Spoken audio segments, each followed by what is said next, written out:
قرآن مجید دیکھیے گا، اللہ تعالیٰ نے ارادہ قدرت فرمایا کہ میں حضرت آدم کو بناؤں گا، پھر بنانے کے بعد فرمایا فرشتوں سجدہ کرو آدم کو، سب نے سجدہ کیا الا ابلیس ابا واستکبر وکان من الکافرین، سب نے سجدہ کیا سوائے ابلیس کے، اس نے انکار بھی کیا، تکبر بھی کیا اور کافروں میں سے ہو گیا۔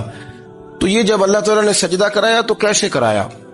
اللہ تبارک و تعالیٰ نے نا حضرت آدم کو علم سکھایا خود، وعلم آدم الاسماء کلہا، خود اللہ فرماتے ہیں کہ میں نے جناب آدم علیہ السلام کو تمام اشیاء کے نام سکھائے، سب اشیاء کے نام سکھائے۔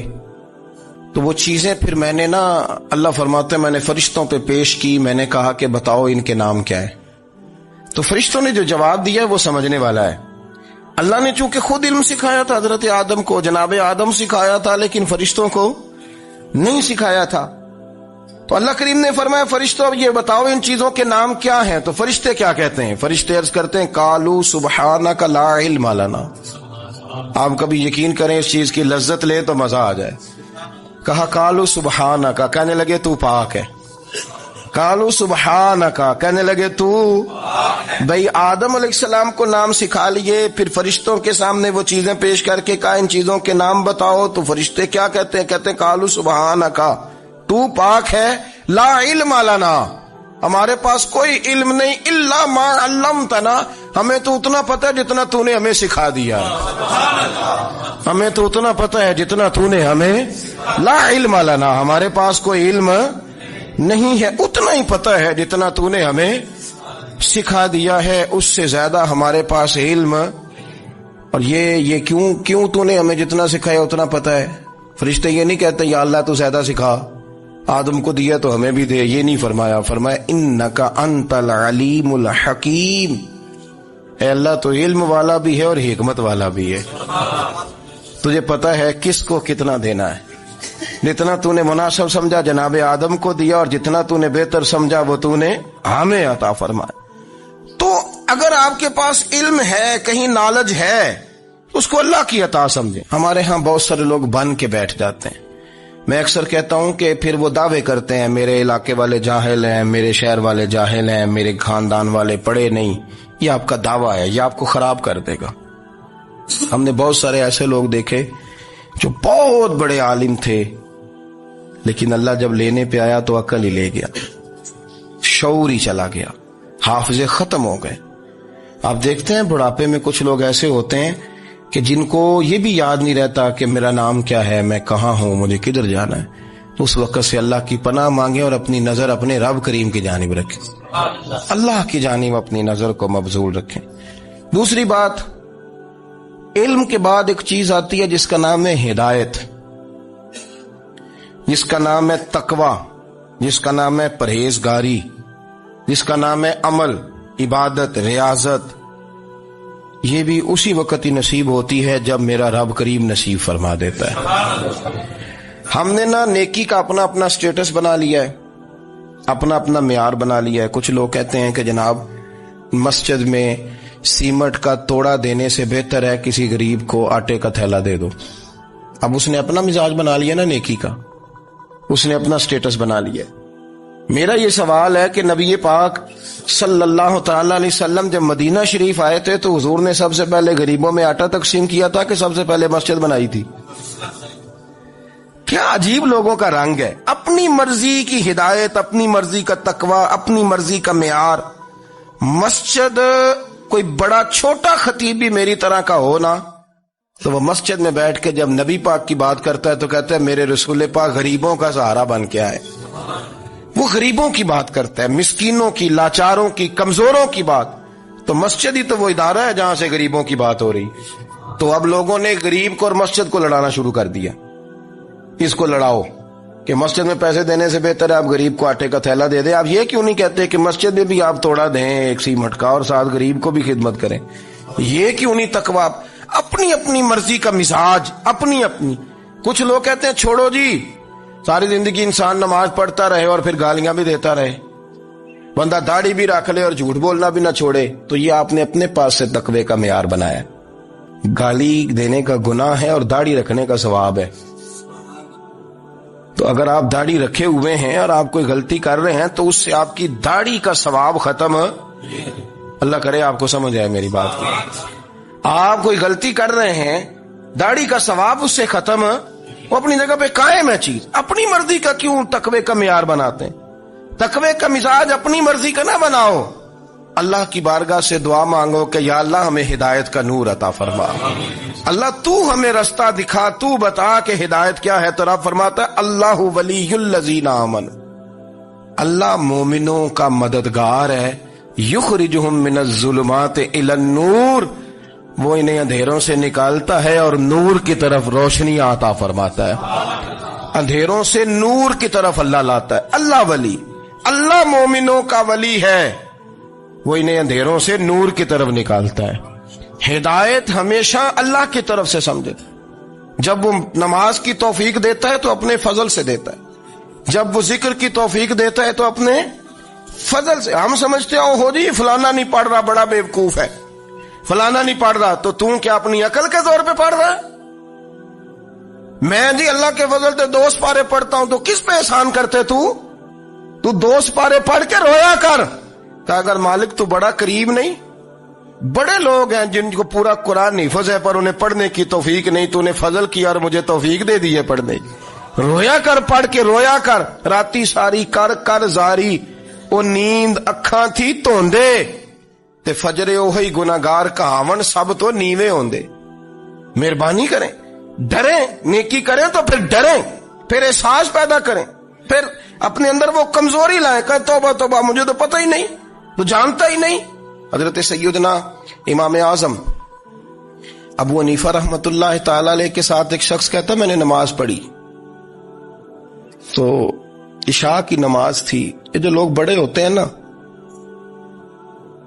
جن کے پیار کرنے والے بڑے ہوتے ہیں، ان کے گرد خوف بھی بڑا ہی ہوتا ہے، انہیں بڑا ڈر لگتا ہے، بڑی بعض اوقات آزمائش ہوتی ہے ان کی.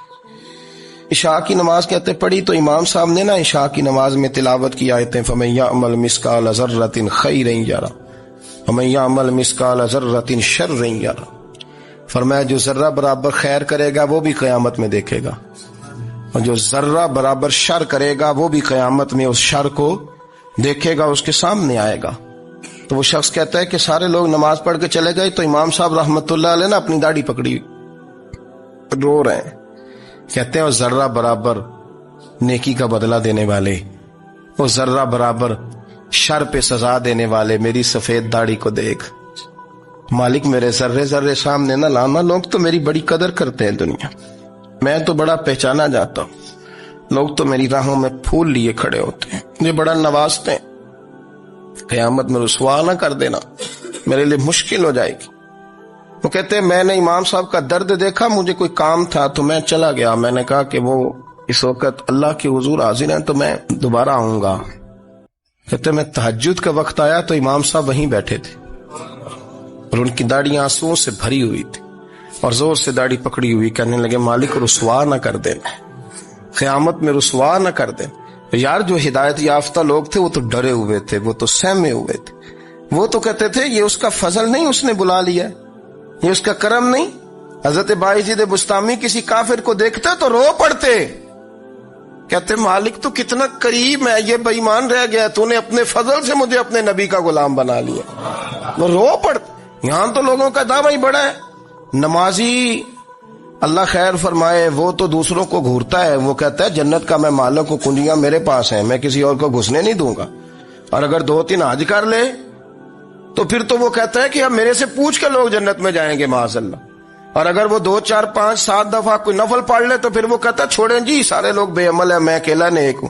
نہ ایسا کریں، اپنی توجہ اپنے رب پہ رکھیں، اپنی توجہ اپنے معین الملت والدین، عطا رسول، ہند الولی، غریب نواز، خواجہ معین الدین چشتی، حضرت خواجہ اجمیر، شاہ اجمیر، والی ہندوستان. آخری عمر میں نا سارا دن روتے گزر جاتا، ساری رات روتے گزر جاتے، ذرا سی کوئی بات کرتا تو رو پڑتے، آنکھیں آنسوں سے بھری رہتی. کئی دفعہ اپنے بھی پریشان ہو جاتے ہیں نا کہ یار تو ایک بات کی جان ہی نہیں چھوڑ رہا، تو خواجہ قطب الدین صاحب بختیار کاکی سے لوگوں نے کہا کہ آپ مرشد سے بات کریں، اتنا بھی تو نہیں نہ رونا چاہیے، ہر وقت اس کے آنسو کی کریے، عاشق دا کام ہی رونا تونا تے بنا رویوں نہیں منظوری، یہ عاشق سدا ہی روندا رہندا ہے، پاویں وصل ہوئے تے پاویں دوری، ہر وقت رونے کا کیا مطلب ہے؟ تو خواجہ قطب صاحب کہتے ہیں میں قریب گیا تو میں نے پیر دبائے، میں نے کہا سونیا لوگ تو کچھ بھی نہیں کرتے، تو نے تو کمال کر دیا، 90 لاکھ آدمی مسلمان کر دیا، دنیا کچھ نہیں کرتی، تو نے 50 سال ساری رات مسلح پہ بیٹھ کے رب راضی کیا، تو شہزادہ تھا، حضور کی اولاد تھا، لیکن معین الدین تیرا ایک پلاٹ بھی نہیں، تو نے طالب علم پالے، انہیں غریبوں کو دیا، انہیں نوازا، کوئی شے نہیں تیرے پاس، ہر چیز تو نے، ساری رات روتے ہو، سارا دن روتے ہو۔ تو خواجہ قطب الدین صاحب کہتے ہیں میں نے جب عرض کیا تو خواجہ صاحب مجھے گلے لگا لیا، چیخ مار کے روئے، کہنے لگے قطب الدین پتر داڑھی سفید ہو گئی، جانے کا وقت آ گیا، جو تو نے نیکیاں گنوائی ہیں وہ ہیں صحیح میرے پاس، پر یار کی بارگاہ میں پیش کرنے کے قابل ایک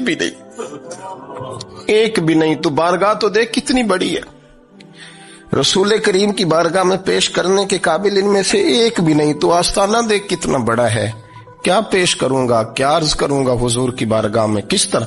وہ یار جو بڑے تھے وہ تو ڈرے ہوئے تھے، سہمے ہوئے تھے، وہ تو بڑی آزمائش میں تھے، لیکن میرا اور آپ کا رٹا 2 نمازیں پڑھ کے 6 نمازوں کا دعویٰ کرنا اور لمبی چوڑی کہانیاں بنانا اور اپنے منہ سے اپنی تعریفیں کرنا، اس سے تھوڑا باہر آئیں۔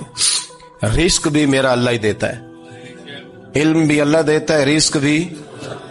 بڑے بڑے فقیروں کو مالدار ہوتے دیکھا، بڑے بڑے مالداروں کو فقیر ہوتے دیکھا، بڑے بڑے، میرے ایک بڑا سخی قسم کا سجن ہے، بڑا پیارا ہے، میں اسے سخی مانتا ہوں، میں نے اپنی پریشانیوں کے دنوں میں بھی اس شخص کو سخی دیکھا۔ ایک دن رات کو مجھے ٹیلی فون کر کے کہنے لگا کدھر ہو؟ میں نے کہا میں گھر ہوں۔ نہیں اکثر سفر میں ہوتے ہو نا؟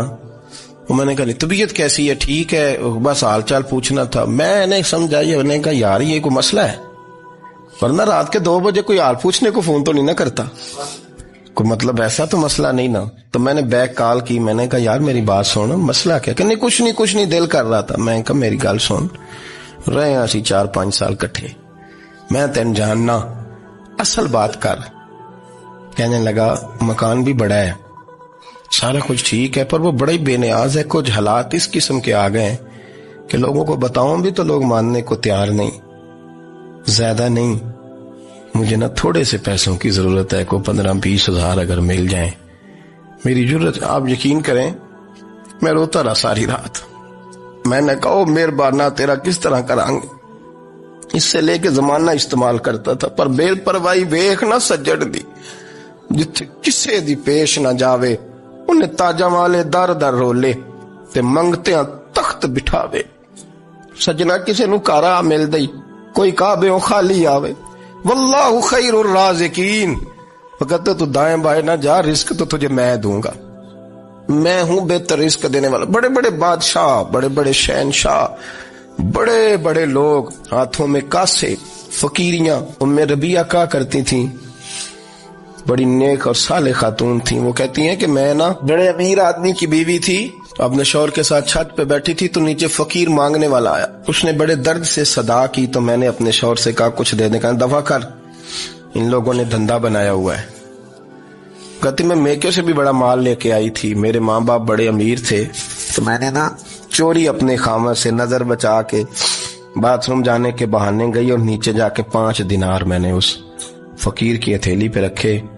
کہتے اس نے 5 دینار دیکھے، پھر میری طرف دیکھا تو میں نے اس کی آنکھوں میں آنسو چمکتے دیکھے۔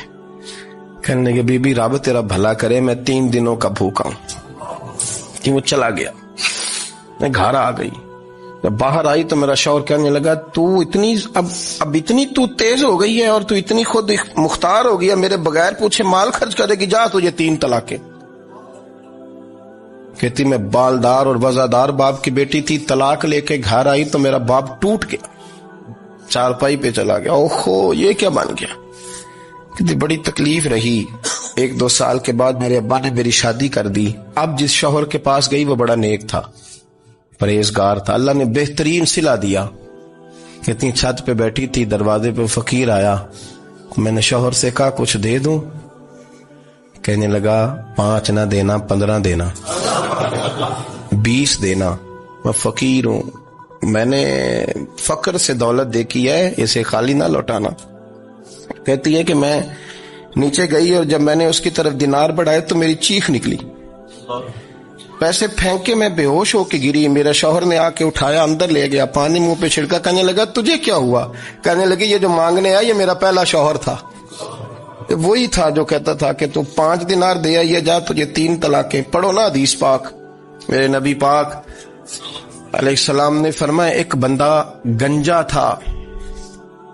گنجا, کوئی ترتیب آگے پیچھے ہو جائے تو مفہوم کے لحاظ سے, لیکن میں مفہوم اس کا واضح کرتا ہوں. ایک گنجا تھا, کوئی شے نہیں تھی, سر پہ بال بھی نہیں تھے, رویا کرتا تھا. اللہ تعالیٰ نے فرشتے کو بھیجا, تجھے کیا چاہیے؟ تو کہنے لگا بال آ جائے اور تھوڑا مال آ جائے. فرشتے نے ہاتھ پھیرا تو بال بھی آ گئے, تو بکریاں بھی آ گئیں, لائنیں لگ گئیں, مال ہی مال ہو گئے. دوسرے کے پاس گیا, وہ کوڑا تھا, اس کو جا کے کہا کیا چاہیے؟ کہنے لگا شفا ہو جائے اور کچھ اللہ تعالیٰ آسانی کر دے. شفا بھی ہو گئی, گائیں بھی دے دی, بھینسیں بھی دے دی, مال ہی مال ہو. پھر ایک کے پاس گیا, وہ اندھا تھا, تجھے کیا چاہیے؟ اس نے کہا آنکھیں مل لیں اور کچھ ساتھ اللہ مال دے دے. اونٹ ہی اونٹ ہو گئے. جب بڑا نواز دیا تو پھر مالک نے امتحان لینے کا ارادہ کیا. یاری تیری سونا ہے پر آزمائشاں بھی تیریاں اگ, آزمائشاں تیریاں, صحیح کہہ رہا ہوں, آزمائشاں تیریاں, یاری تیری سونا ہے پر آزمائشاں تیریاں. اے سونا پرکھیا جامدائی, پہلو نال لگاں دے لگ.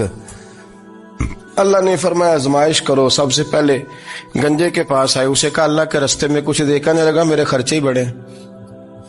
دیکھو تو صحیح کتنی مشکل میں وقت گزارتا ہوں, حال ہی کوئی نہیں. تو اس نے کہا میں نے تو سنا ہے تو گنجا اور بھوکا ننگا تھا. کہنے لگا میں تو جدی پشتی رئیس اعظم ہوں, تو یہ کس پاگل نے کہا ہے بھاگ جا؟ اس نے کہا اچھا جیسے تو تھا ویسے ہی ہو جائے. کھیت کھلیان اجڑ گئے, پھر سے گنجا ہو گیا. حضور علیہ السلام فرمانے لگے, پھر وہ اس کے پاس گیا جو کوڑا تھا, اسے کہا کچھ دے. کہنے لگا خرچے ہی بڑے. اب پوچھ لیں کسی امیر آدمی سے, کہے گا چکی کے نیچے ہاتھ ہے میرا, میرے سے زیادہ تو اب پریشان بندہ ہی کوئی نہیں. کیا بتاؤں آپ کو, اتنا ٹیکس ہے, اتنا جرمانہ ہے, فلانی شے, بڑا کچھ گنواتے ہیں لوگ. اس نے کہا میں نے تو سنا تو پہلے کوڑا تھا. اس نے کہا جا دوڑ جا, میں تو رئیس اعظم ہوں, دادا بھی پردادا بھی اور ساری نسل ہی. اس نے کہا اچھا جیسے تو تھا ویسے ہی ہو جائے. پھر وہ گیا اندھے کے پاس اور جا کے کہا اللہ کے نام پہ کچھ دے. تو کہنے لگا رب کے نام پہ؟ یہ کھڑے ہیں اونٹ, جتنے تیرے دل کرے لے دا. اس نے کہا کیا معنی اس بات کا؟ کہنے لگا یار تجھے کیا بتاؤں, میں تو اندھا تھا, میں نے تو کبھی دنیا دیکھی نہیں تھی. پھر اس کریم نے فضل کیا تو مجھے بڑا کچھ دکھایا. میں کیا بتاؤں, میرا دل کر رہا ہے کہہ دوں کہ پھر اس نے کعبہ دکھایا, پھر اس نے روضہ رسول دکھایا, پھر اس نے ریاض الجنہ کے سجدے دکھائے, پھر اس نے اپنے محبوب کے دروازے کی رونقیں دکھائیں. اس نے بڑا کچھ دیا, اس نے بڑا نوازا. میرے پاس تو شاید میں بدکار پرانا خادم, کسے در ملی نہ ٹوئی.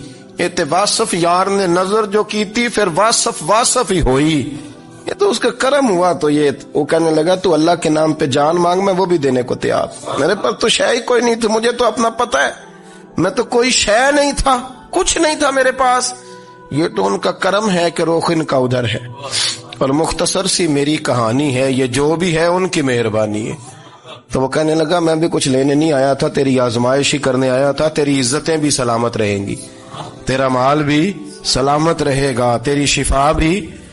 اپنی زندگی میں کبھی بھی اللہ کی بارگاہ سے توجہ ادھر ادھر نہ کریں. چھوڑیں لوگ کیا کر رہے ہیں, دنیا کیا کہہ رہی, کبھی بھی اپنی توجہ دائیں. ہمارا یہ مسئلہ بن گیا کہ ہماری سیاست ہے, ہماری دنیا داری ہے, ہم بندوں کو راضی کرنا چاہتے ہیں. ہم دیکھتے ہیں کون کس طرح, اور آپ یقین کریں آپ تھک جائیں گے, بندے راضی نہیں ہوں گے, وہ نہیں راضی ہوتے. آپ ان کو منا کے لائیں گے تو ادھر والے نکل جائیں گے, ادھر کو منائیں گے تو ادھر والے نکل جائیں گے. اس چکر سے باہر آئیں, اس رب کو راضی کریں جو فرماتا ہے ان الذین آمنوا وعملوا الصالحات سیجعل لهم الرحمن ودا. فرمایا تو ایمان لانے کے بعد نیک عمل کر، میں لوگوں کے دلوں میں تیری محبت پیدا کر دوں گا۔ رحمان لوگوں کے دلوں میں محبت ڈال دے گا، اللہ لوگوں کے دلوں میں۔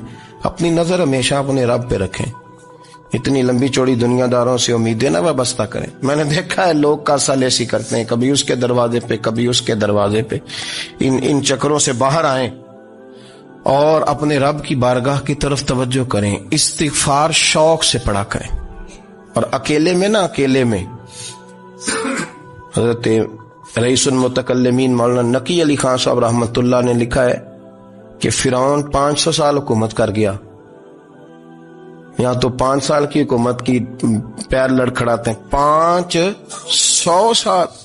فرماتے اصل وجہ یہ تھی کہ دنیا جب سو جاتی تھی نا تو اوپر چادر لے کے تو مصلے پہ بیٹھ جاتا تھا اور ہاتھ باندھ کے کہتا تھا رب تو ہی ہے، میرا پردہ نہ کھولنا، مالک تو ہی ہے، کرم نوازی کرنا، میری پکڑ نہ کرنا۔ وہ بے ایمان ہو کے اگر 500 سال ہاتھ باندھے تو گزارا کر لیتا ہے، تو ایماندار ہے۔ پر مسئلہ یہ ہے کہ تو رات کو بکل مار کے ہاتھ نہیں نہ باندھتا، تو منت نہیں کرتا، تو استغفار نہیں کرتا۔ توبہ کریں تو بچے رہیں۔ وہ اتنی لمبی حکومت کر گیا چونکہ رات کو کہتا تھا مالک رب تو ہی ہے، لیکن مہربانی فرما، میری پکڑ نہ فرمایا تو اللہ نے تو اس کو مہلت دے دی۔